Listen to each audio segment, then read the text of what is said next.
ഇന്നത്തെ റെസിപ്പി കുരുമുളക് ഇട്ട് വരട്ടിയ ചിക്കനാണ്. ആദ്യം നമ്മുടെ പെപ്പർ ചിക്കൻ ഉണ്ടാക്കാൻ വേണ്ടുന്ന ഇൻഗ്രീഡിയൻസ് എന്തൊക്കെയാണെന്ന് ഞാൻ പറയാം. ക്ലീൻ ചെയ്ത ചിക്കൻ ഒരു 3/4 കിലോ ഉണ്ട്. ഇത് ഒരു തക്കാളി അരിഞ്ഞതാണ്, ഓനിയൻ നീളത്തിലരിഞ്ഞത് അത് ഒന്ന്, പിന്നെ ജിഞ്ചർ ഗാർലിക് പേസ്റ്റ് അതൊരു 2 ടേബിൾ സ്പൂൺ ഉണ്ട്. അതിൻ്റെ കൂട്ടത്തിൽ 2 പച്ചമുളക് കീറിയതുണ്ട്.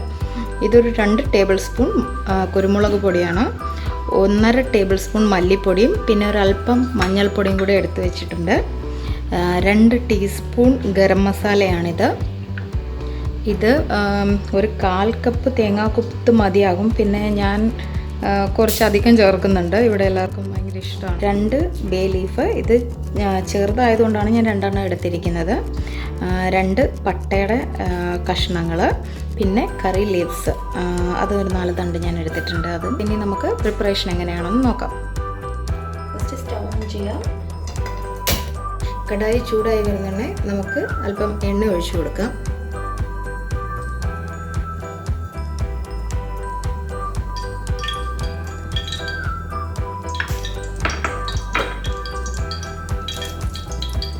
അപ്പോൾ എണ്ണ അത്യാവശ്യം നന്നായി ചൂടായിട്ടുണ്ട്. നമുക്ക് 2 പട്ടയും ബേ ലീഫും ഇട്ട് കൊടുക്കാം. ഇതിലേക്ക് സവാള അരിഞ്ഞത് ഇട്ട് വഴറ്റാം.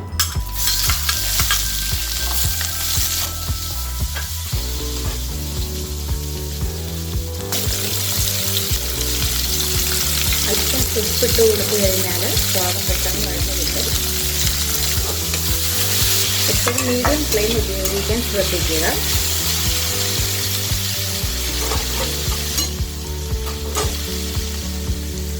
സവാള അല്പം വാടി തുടങ്ങിയിട്ടുണ്ട്. നമുക്ക് നല്ല ബ്രൗൺ കളർ ആകണ്ട, അത്യാവശ്യം നന്നായിട്ട് വാടി വഴന്ന് കിട്ടിയാൽ മതി. ഇതിലേക്ക് ഞാൻ തേങ്ങാക്കൊത്തിട്ട് കൊടുക്കുകയാണ്.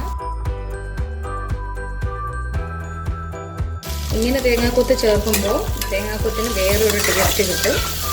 തേങ്ങയും അത്യാവശ്യം വാടി തുടങ്ങിയിട്ടുണ്ട്. അതുകൊണ്ട് ഞാനിപ്പോൾ ജിഞ്ചർ ഗാർലിക് പേസ്റ്റ് അല്ല, ഞാൻ ഇത് ചതച്ചെടുത്തതാണ് നന്നായിട്ട്. അതിൻ്റെ കൂട്ടത്തിൽ പച്ചമുളക് കീറിയിട്ടിട്ടുണ്ട്, അതിടാൻ പോവുകയാണ്.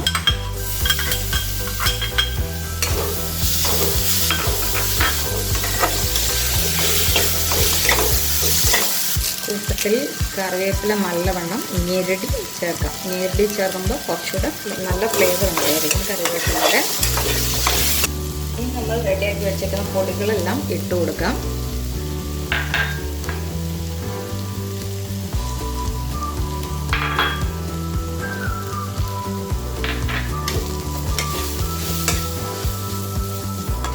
നിങ്ങൾക്ക് വേണമെങ്കിൽ അല്പം കാശ്മീരി ചില്ലി പൗഡർ ചേർത്ത് കൊടുക്കാം, കളർ കിട്ടാൻ വേണ്ടിയിട്ട്.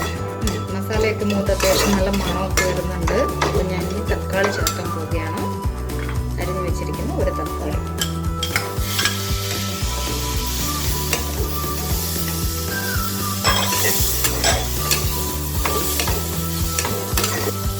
തക്കാളി ഒന്ന് വാടണം, എന്നിട്ട് വേണം നമുക്ക് ചിക്കൻ ചേർക്കാൻ.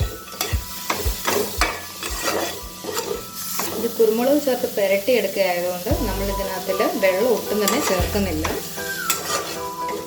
നമുക്ക് ചിക്കൻ നന്നായിട്ട് വെന്ത് കിട്ടിയാൽ മാത്രം മതി. പുരട്ടി ഒരു അല്പം ഡ്രൈ ആയിട്ടാണ് നമ്മൾ എടുക്കാൻ പോകുന്നത്.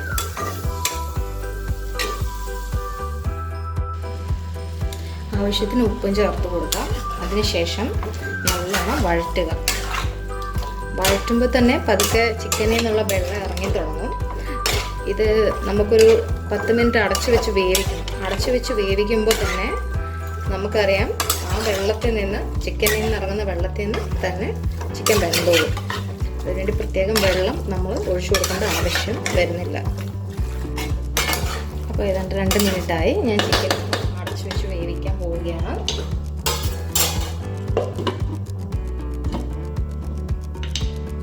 ഇപ്പോൾ ഏതാണ്ട് 10 മിനിറ്റ് ആയിട്ടുണ്ട്. ചിക്കൻ വെന്തിട്ടുണ്ട്. ഞാൻ വീണ്ടും ഒരു 5 മിനിറ്റ് കൂടെ അടച്ചു വെച്ച് വേവിച്ചായിരുന്നു. ഇപ്പം ഇനി നമുക്കിതിനെ ഡ്രൈ ആക്കി എടുക്കണം. അല്പം ഫ്ലെയിം കൂട്ടി വെക്കണം, പക്ഷേ സൂക്ഷിക്കണം, അടുത്ത് പിടിക്കാനുള്ള സാധ്യത കൂടുതലാണ്.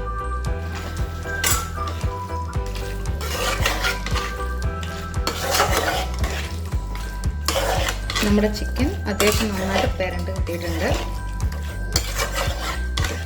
ഫ്ലെയിം ഓഫ് ചെയ്യാം. ഇനി നമുക്ക് ഇതൊരു സെർവിങ് ഡിഷിലേക്ക് മാറ്റാം. അപ്പോൾ ഞാനിതൊരു സെർവിങ് ബൗളിലേക്ക് മാറ്റിയിട്ടുണ്ട്.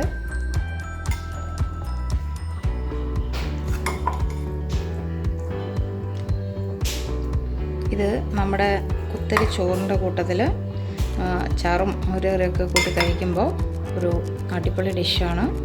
എല്ലാവരും ട്രൈ ചെയ്ത് നോക്കണം.